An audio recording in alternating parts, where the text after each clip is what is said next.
নমস্কার বন্ধুরা, আপনারা দেখছেন টেক বাংলা উইথ দেবু। আমি আপনাদের সঙ্গে রয়েছি প্রদীপ।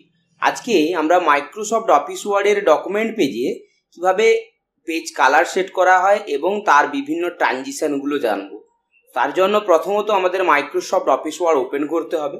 এক্ষেত্রে অলরেডি ওপেন করা রয়েছে, আমরা পেজটিকে স্ক্রিনের মধ্যে নিয়ে আসব এবং পেজ কালার করার জন্য আমাদের প্রথমত ইনসার্ট মেনুতে ক্লিক করতে হবে,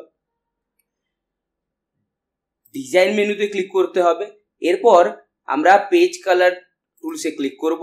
ক্লিক করার পরে আমরা নিজেদের এখান থেকে প্রয়োজন অনুযায়ী যে কোনো একটি কালার সিলেক্ট করে নিব। এটা গেল একদম সিম্পল একটা প্রসেস, কিন্তু আমরা যদি চাই যে আরও কিছু এফেক্ট, আরও কিছু অপশান দিয়ে ডিফারেন্ট কিছু পেজ কালার করার, সেক্ষেত্রে আমরা পেজ কালার টুলসে ক্লিক করার পর ফিল এফেক্টস নামক অপশানটিতে ক্লিক করতে হবে। ক্লিক করলে আমাদের fill effects dialog box open হয়ে যাচ্ছে, যেখানে আমরা দেখতে পাচ্ছি টোটাল 4টে মেনু রয়েছে। একটা হচ্ছে গ্রেডিয়েন্ট মেনু, একটা টেক্সচার মেনু, একটা প্যাটার্ন মেনু, তার সঙ্গে সঙ্গে একটা পিকচার মেনু। এই 4টে মেনুর সাহায্যে আমরা ডিফারেন্ট ভাবে আলাদাভাবে পেজকে কালার করতে পারি। যেমন প্রথমত আমরা দেখছি একটা ছবিকে কিভাবে আমাদের পেজ কালার হিসেবে ব্যবহার করব। তার জন্য আমাদের ফিল এফেক্টস ডায়লগ বক্সের পিকচার মেনুটি ক্লিক করতে হবে। মেনুটিতে ক্লিক করার পরে সিলেক্ট পিকচার নামক অপশানটিতে ক্লিক করব এবং ফাইল ফ্রম এ ফাইল অপশানটিতে ক্লিক করতে হবে। এরপর আমাদের কম্পিউটারের মধ্যে থাকা যে কোনো একটি ছবিকে সিলেক্ট করে নিতে হবে। সিলেক্ট করে নেওয়ার পরে আমরা ইনসার্ট অপশানে ক্লিক করব। করার পর ওকেতে ক্লিক করলেই অটোমেটিকভাবে ওই ছবিটা দিয়েই আমাদের টোটাল পেজটাকে কালার করবে। এটা গেল আমাদের একটা প্রসেস। এছাড়া আর প্রসেস কি রয়েছে আমরা যদি দেখি, পেজ কালার টুলসে ক্লিক করতে হবে অবশ্যই। এরপর ফিল এফেক্টসে আবারও ক্লিক করব।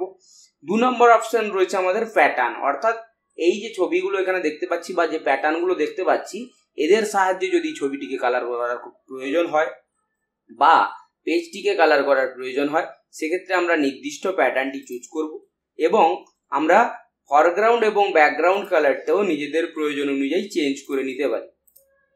চেঞ্জ করে নেওয়ার পরে ওকেতে ক্লিক করলে আমরা নির্দিষ্ট যে প্যাটার্নটি চুজ করব সেই প্যাটার্নের সাহায্যেই আমাদের টোটাল পেজটাকে কালার করা সম্ভব হবে। 3 নম্বর অপশনের মধ্যে যদি আমরা চলে আসি, তাহলে পেজ কালার অপশনে ক্লিক করতে হবে। একই রকমভাবে ফিল এফেক্টস অপশনে আসবো। ঠিক প্যাটার্নের আগের মেনু টেক্সচার রয়েছে। আমরা টেক্সচার বলতে এখানে ডিফল্টলি বা আগের থেকে কিছু ছবি দেওয়া রয়েছে, সেই ছবিগুলোর সাহায্যেই পেজের কালার সেট করতে পারি। এর মধ্যে থেকে আমরা যে কোনো একটি ছবিকে সিলেক্ট করব, ওকে পোর্শনে ক্লিক করে দিতে হবে। নেক্সট যে পোর্শনটা এবং আমাদের একদম শেষ যে পোর্শনটা রয়েছে, সেটা ফিল এফেক্টস এর আন্ডারেই রয়েছে গ্রেডিয়েন্ট। গ্রেডিয়েন্ট বলতে সাধারণভাবে বোঝায় যে কোনো দুটো কালার বা একাধিক কালারকে মিক্সড করে যখন আমরা কালার কম্বিনেশন তৈরি করি তখন তাকে গ্রেডিয়েন্ট কালার বলা হয়ে থাকে। যেমন এখানে আমরা যদি প্রথম অংশ দেখি, তাহলে কালার্স বলে যে সেকশনটা রয়েছে ওর মধ্যে কিছু অপশন দেওয়া রয়েছে, যেমন 1 কালার, 2 কালার এবং প্রিসেট। অর্থাৎ আমরা যদি চাই একটা কালারের সাহায্যে টোটাল গ্রেডিয়েন্টটাকে তৈরি করতে, সেক্ষেত্রে আমরা 1 কালার চুজ করব এবং যখনই আমরা 1 কালার অপশনে ক্লিক করছি, এখানে আমাদের কালার 1 সেকশন দিয়ে একটা কালার চুজ করার সেকশন আসছে, যার মধ্য থেকে আমরা খুব সহজেই নিজেদের প্রয়োজন অনুযায়ী যে কোনো একটা কালার সিলেক্ট করে নিতে পারি। এবং আমরা একটু আগেই বললাম যে গ্রেডিয়েন্ট যে কোনো দুটো বা তার থেকে বেশি কালার মিক্সড করে হয়, তো তার জন্য এখানে অপশান দেওয়া রয়েছে ডার্ক এবং লাইট।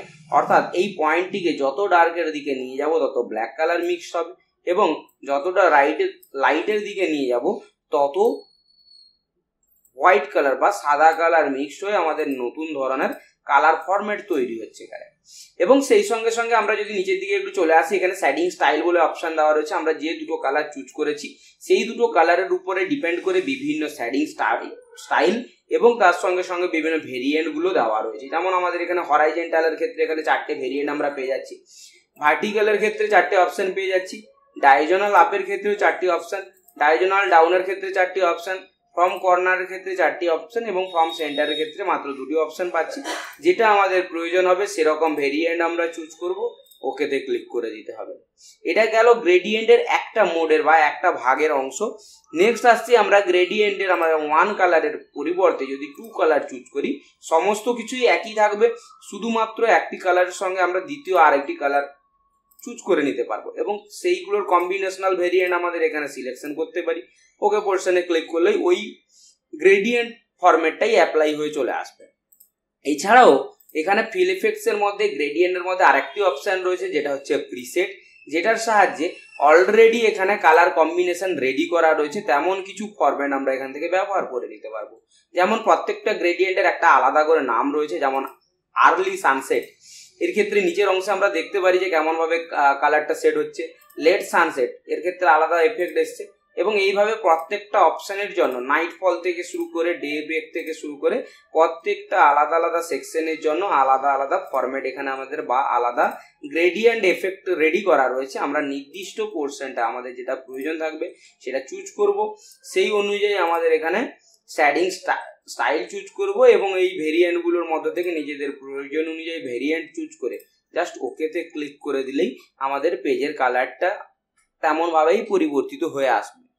কখনো যদি পেজের কালার দেওয়া থাকে সেক্ষেত্রে যদি আমরা চাই পেজের কালারকে রিমুভ করতে, তখন আমাদের পেজ কালার নামক যে টুলসটি রয়েছে ওখানে ক্লিক করতে হবে এবং এর মধ্যে থাকা নো কালার নামক অপশনটিতে ক্লিক করতে হবে।